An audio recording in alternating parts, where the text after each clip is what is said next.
guys, welcome back to see, I cannot keep calm. I'm just looking so good. Like, oh my god. Hi guys, welcome back to my channel. If this is your first time, welcome. My name is Veronica Daniel. Welcome to the family.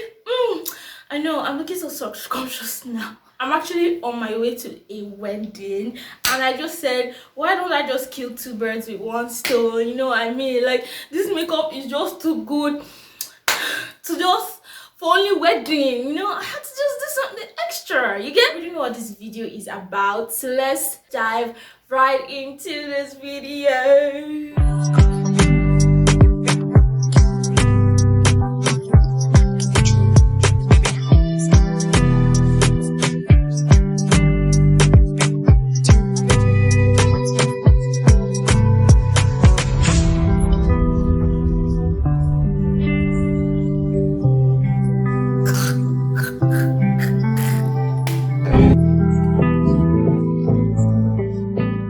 Okay, so this wig on my head is actually a wig I made. I know, it's looking so good. I'm good. I'm good. You know what I mean? I want to talk about what many people know about, or you might have heard, IELTS. Okay, I'm just giving tips for someone that wants to jackpot what you need to do if you want to write this exam. I'm just saying this because I wrote my IELTS and I feel like I need to share my experience and tips with you guys. First of all, before you even start saying tips, blah blah blah blah blah, you need to understand what exactly IELTS is. So the full meaning of IELTS, oh my god, I think I've forgotten, is the Introduction to English Language Test System. Well, if I'm wrong, whatever, we move. So the main thing is that it's just English language, yeah? And this exam is conducted by 3 organizations, Cambridge, British Council, and IDP, known as International Development, I don't know if it's program or something like that. Anyway, I'm going to leave all the information in my description box. The exam is usually in 4 sections. They have the oral exam and then the written exam. But then in some cases, if you don't want to write, you can use computer based. What do I mean by oral? The only section that is under oral exam is the speaking section, and it is I don't think there's any speaking test they have done that is over the phone or over the computer. You have to be there with the examiner. So it's an oral exam. They are testing your fluency. Jesus!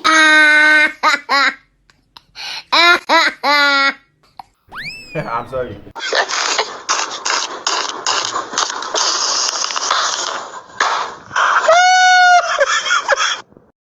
They're testing if you're fluent in English. Oh my god. Linda, how can you do this with all this makeup?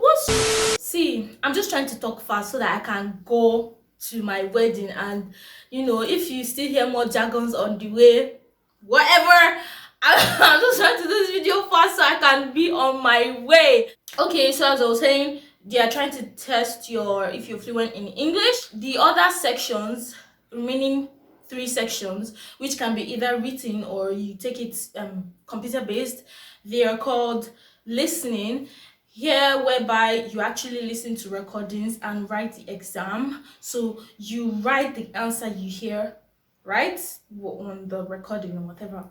Then there is reading, so they'll have like passages, you read the passages, paragraphs, and find the answer from that. And then there's writing, where you write essay or letters. You know what I mean? It sounds easy, but sometimes some people find it hard, like me. These are just the basic things. If you still need to get more information, you can just go to their website. I'm going to link it down in my description box. It's at britishcouncil.com. And also, you need to have an international passport for this exam. That is the only means of identification they are going to accept, your international passport, nothing more. If you like have voter's card, driver's license, no, international passport, baby, that's it. The truth is that when I wanted to write this IELTS, I was so overwhelmed because there was a friend of mine that I thought was writing the exam and would send me a lot of PDFs, a lot of documents, recordings, and I just didn't know where to start because it was just so overwhelming, like a lot of materials to read and go through, and I didn't really understand. But later on, I got a tutor, right? And I'm also going to link her Instagram on the screen as well as in my description box. The Instagram handle is IELTS doctor, and her name is Inena. So she was my tutor for IELTS. The thing about getting the tutor, that it was much easier, right? When you have a lot of materials, you don't even know where to start from, you get. But when you have a tutor, even if you don't have a tutor but you have someone that has written IELTS before, that is even something. Let them help you actually break it down so you can easily understand. And the good thing about getting a tutor as well is that the tutor keeps you up to date, pushes you to actually be involved in reading this, because when you're on your own, bro, you can just be like, I'm tired, or you just be lazing around and you keep procrastinating. You get. When I was being tutored, I had like I was also working, and it was just being so hectic for me. But because of her and the assignments and all the things, she just kept pushing me, and I just really understand what it was going about. And then that's how I found out that all those materials that my friends were actually sending to me before, that got me overwhelmed, was actually TOEFL. It was not even IELTS. I mean, I know that TOEFL is also English language, but it's not IELTS. So why am I don't even know how TOEFL is, right? I don't even know how the pattern is. Maybe similar to IELTS, but my friend sent me TOEFL and was busy saying I should use it to read IELTS. Does it make sense? Does it? No. So get yourself a tutor, or get you someone that has already written the exam, or if you don't have money for both, or you don't have someone, you can just go on their website. They're going to explain everything. They even have a PDF you can download to really explain everything. They have exercises, free courses you can take to actually see how this goes, you understand. And you also on YouTube, you can go on YouTube and really understand what the exam is about. See the way at interval I'm checking to be sure that my phone is still recording, because this phone has done me shaggy. This is from personal experience, but I do not believe that everybody has to go through this, right? Because I feel that everybody's intellect or whatever is different. At some point I actually got stuck, right? So when I was getting trained, it was so easy for me to get listening. Speaking didn't really seem like a problem, but for me listening was the best. I had problems in reading, I had problems in writing, and I just kept failing. Like, not like the actual exam, but the free lessons, the free ones I was taking, I kept failing. I was not doing well. Sometimes I'll do well if the passages, or maybe if that particular one is easy, and the ones are really hard, I found myself taking too long to read passages, answer questions, and and even though my tutor keeps saying you need to do this, you need to, it was more like I know what I need to do, but then how do I do it, right? There are people that their entire YouTube channel is about IELTS. So look for those people and follow them and watch their channel. So I came across one YouTuber. Her name is Asiya. I think she's Chinese. If I don't know what she is, but she's in the UK. I'm going to leave a link to her YouTube in my description box so that you can follow her in case you are stuck like me. But you don't have to follow her though. You can, if you have someone else that's on YouTube and you understand the person, that's fine. But Satya really helped me a lot. She taught me tactics in which I could use to actually read faster. You understand? And it's not just about tactics. She also taught me that reasons why I'm reading slow, right? So I learned that there's something called intensive reading and extensive reading. And usually most people are used to like intensive reading where you're reading something and in your mind it's like you're hearing it word for word. Like if you say Ada is a girl, it's in your head Ada is a girl, right? But extensive reading is more of skimming, and I'm not used to skimming, right? So with Satya, I was able to learn how to skim. Not that you would read too fast that you won't get the information, but then it would be easier to go through the text, right? So I didn't know how to really skim properly. And with Satya, I learned a lot of what I was doing wrong. And with her tips, I was trying them on, and I felt like I was actually doing better, right? But this was after like my training with my tutor, you get, because that training was for 1 month, and before I wrote my IELTS it was like a month and or maybe 2 months after that. I don't really remember. There are a lot of things Sasia actually helps out with, even in my writing. According to her, reasons why people don't really do well in reading and writing is because they're using their passive vocabulary. So you have the active and the passive, right? So the active is usually okay, sorry. Oh my god, I'm confused. So she said for listening and reading, it's kind of passive. It's like passive vocabulary, and writing and speaking is active. Oh, I've confused myself. What I am just trying to say in essence is that even though you as a human being, you know big words, like when you're reading big words, you hear big words, you can pronounce them, that doesn't necessarily mean that when you're writing you would write as good as what you read or what you hear. Do you understand? Because you're not used to writing like that. You're not used to speaking like that. It's like the way we speak pidgin, right? We are like, guy, how far? How this? When you now come, you want to write essay. You find yourself thinking, oh, what are those big words? What are those linking verbs? Oh, like, oh, furthermore, oh, consequently, oh, this, oh, that. Because naturally, we don't speak with those big words, right? So that was my problem with writing, because I'm not used to, maybe what would have helped is if I was always having like conferences and I was always maybe involved in public speaking or some sort of program that, just make me to speak more eloquently or stuff like that. But no, I was not. I was just, I just speak normal, speak my pidgin sometimes, add Igbo there. It was hard for me, right? And why I say it was hard, because the more I think of looking for big words, I'm not really focusing on how to get the grammar correct or how to actually form good complex sentences or how to do a lot of things. And there's time, understand, time, you be checking. So all those things it was just a struggle for me, and I noticed that I was really backwards in my reading and writing. But Sasia helped me a lot. So if you are stuck, find someone on YouTube. Even if they're not on YouTube, maybe they own a blog, they're on Telegram, I don't know, but just find someone online that can really help you. But I feel like YouTube is the best place, because why not? Do not kid yourself. Do not kid yourself. You have been saying since last 5 months, I want to write this exam, I want to write this exam, I want to write this exam, and up to now you're written it. Why you are running away?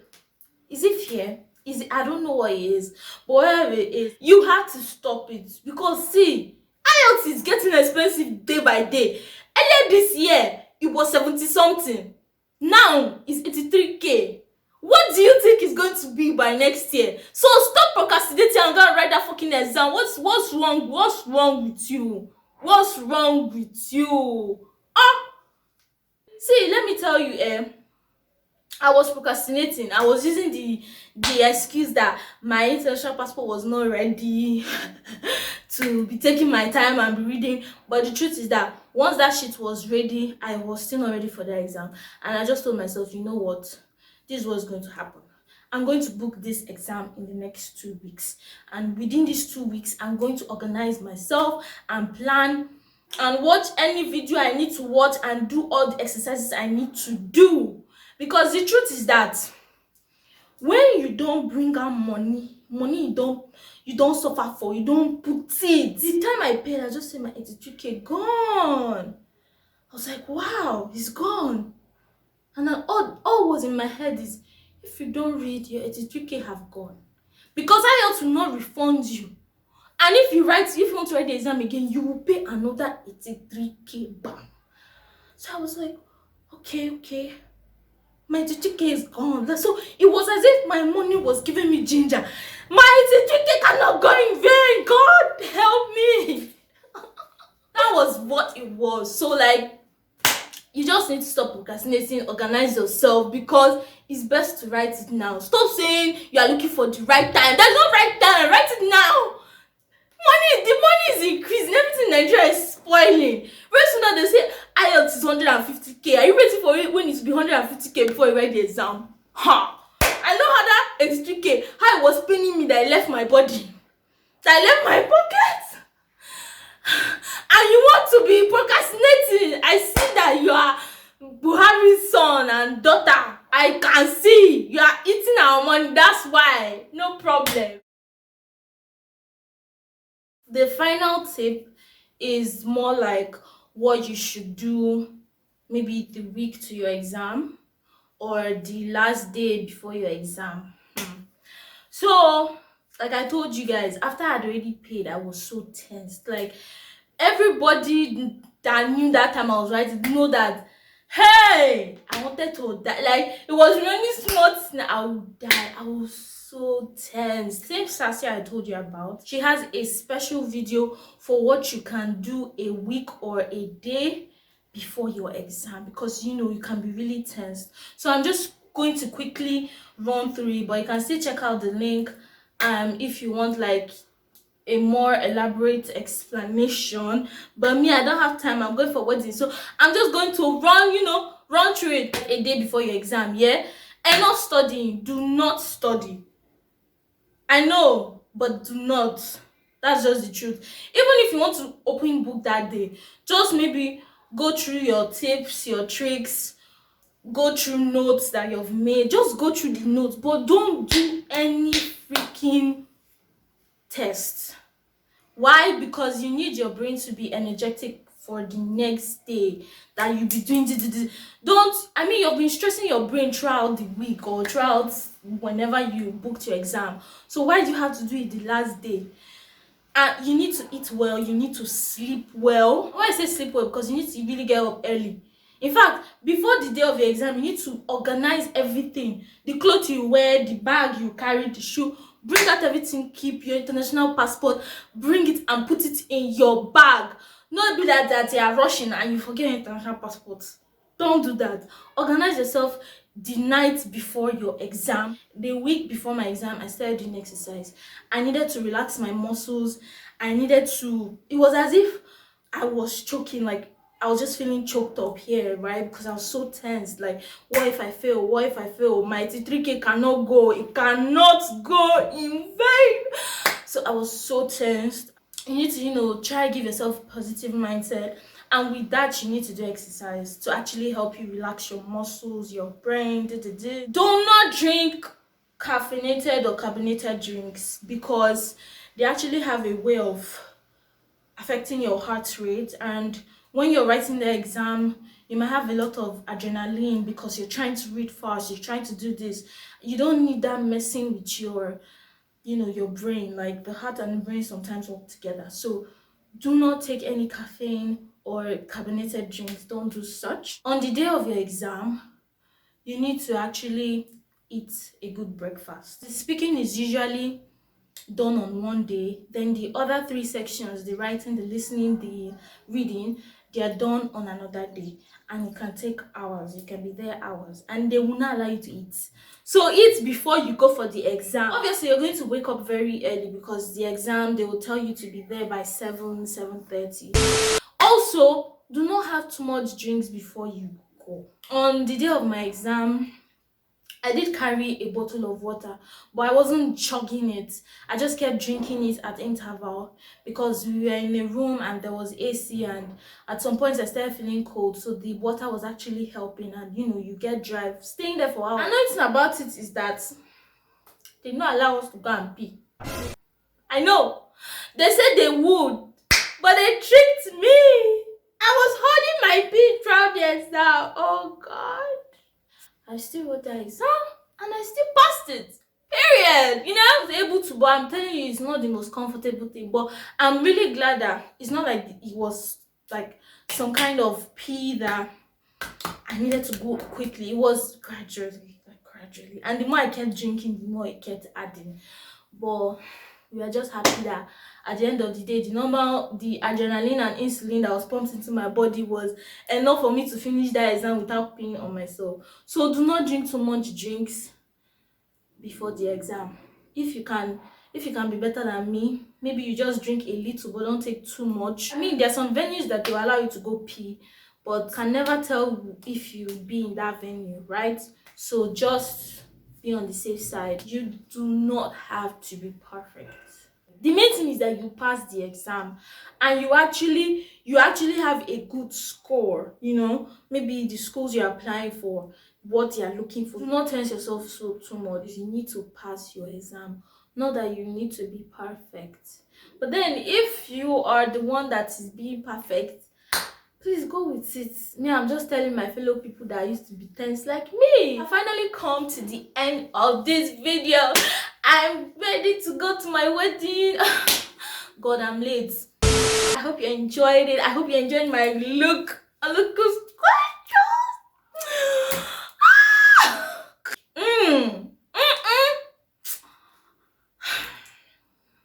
If you have stayed up to this point, please subscribe to my channel and like and share so that babe will monetize. I keep saying this. I also monetize my channel. Let me receive money from YouTube. Please, I'm begging you in the name of God. Please. Happy New Year, guys. I love you guys. And don't forget, go and write your IELTS. Stop procrastinating. Yeah. I'm gonna catch you later. Bye. I'm so excited. My face is giving me joy. It's giving me so much joy. Bye, guys.